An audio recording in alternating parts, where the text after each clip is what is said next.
Migration of the wrong types of people to Australia is a root cause of many of our social, economic problems.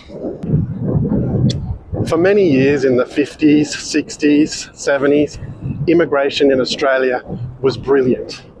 People came and they embraced being Australian, and they adopted our identity and they mixed in and lived amongst everyone in the community and fully and completely assimilated. People from all over the world are Australians, and that was a successful period that built the foundations of a wonderful country that we've enjoyed for decades. Now, things have gone a bit haywire in the last couple of decades with the type of people that we have been migrating. Yes, there is a concern with infrastructure and economic reasons in our country, but I want to suggest today that is also the type of migrant and the countries and cultures that we are now receiving migrants from that has vastly changed from the 60s, 70s, 80s, 90s. Now we are receiving many more people from non-English background, non-European background, many more from third world countries with vastly different cultures, religions and ideologies. And they are, because there's been too many in a short period, they have not been able to assimilate. This is not all completely their fault, but it's the government, by embracing multiculturalism and by allowing too many in at a time so that they can live in their own communities, surrounded by their people from their own countries and cultures, so they never fully have to do things like even get fluent at English or adopt Australian cultures or let go of some of those cultures that are not, those aspects and values that are not welcome and do not fit in to the Australian culture.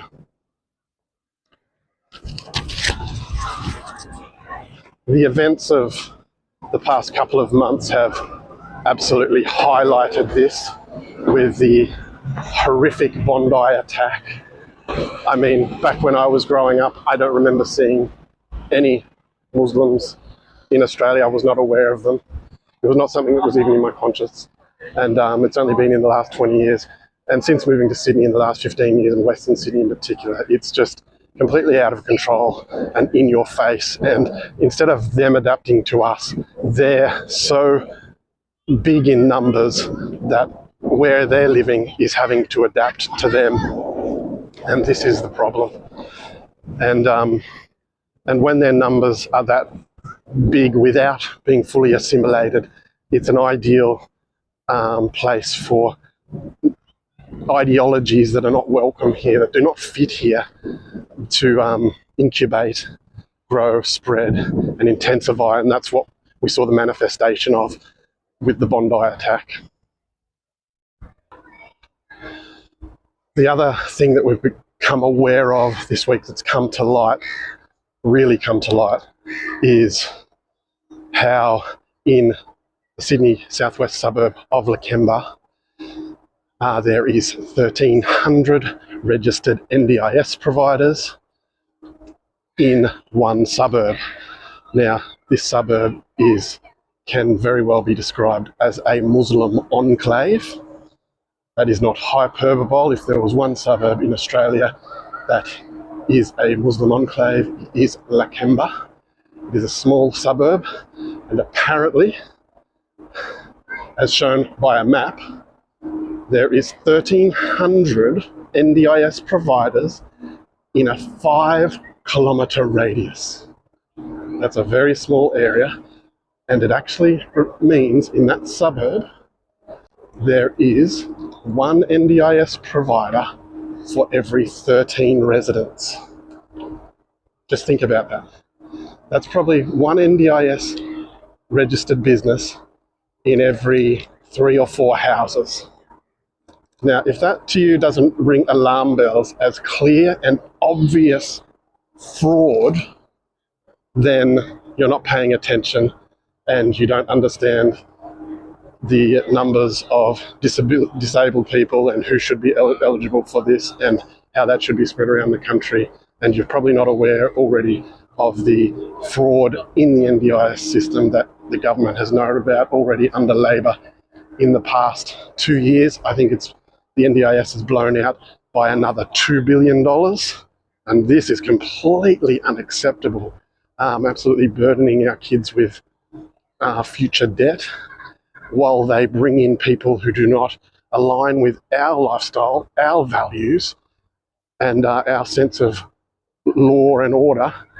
If you don't know, Australians, we are raised in schools to obey laws. We are very well trained to understand and to comply appropriately, and it makes for a great, safe and prosperous society.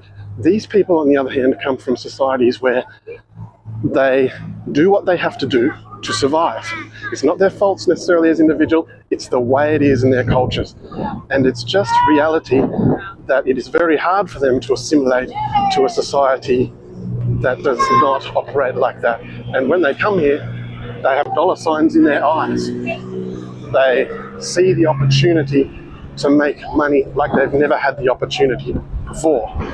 And so, yes, they are at complete fault, and we do not need any more people from these cultures and countries in our country for the benefit of all, for everyone, for them, so that we can keep Australia as a safe refuge for real refugees and for good people who will assimilate. But at the end of the day, as I was saying at the beginning, it is the government's fault. They have allowed these people not to assimilate.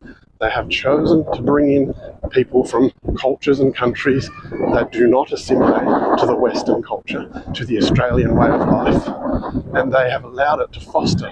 And do you think this was a very difficult thing for people to uncover? How many NDIS businesses were in Lakemba, for instance? The government is letting multicultural groups get away with things that they would not allow others to get away with. Why? Because they do not want to admit the failure of multiculturalism, and also they are under the pressure because these groups are so big. They have such massive voting blocks now in our country. They're actually hijacking our democratic system, that the politicians are so scared to pinpoint them and call them out and to crash down and step down on this non-law-abiding behaviour, because they are scared of activists and of also losing these massive multicultural votes. This is a massive problem in our democratic system. So yes, as you can see, I just want to nail the point home that we don't have many illegal immigrants in Australia, and so this is a completely controllable situation in Australia. We can control our immigration, our gates, our borders, our security. We are an island, unlike Europe and America, where people literally walk to their countries in Europe from Syria and the Middle East, etc. Or they walk to the USA from Mexico, from Venezuela, from Latin America. We have an island, and we have very good border security naturally. So this is absolutely the government's role to fix this problem and to save the Australian culture, way of life, our prosperity, our culture, our heritage. And for some reason they are not. It's either they are being signed up to the globalist WEF and all that movement to make the whole world equal, or else they're just doing it to prop up economic figures while they are in government, because they are so scared that if they do recession or have any economic problems, then the media kick up a stink and the people will vote them out immediately. But there needs to be some creativity. We need to overhaul our immigration and save our country economically, socially, and we can do this, Australia. Let's have this cultural revolution. It's time to defend our Aussie culture. Grab your hats, click the links below in my profile, but let's do it right. This is the time to do it. Cheers.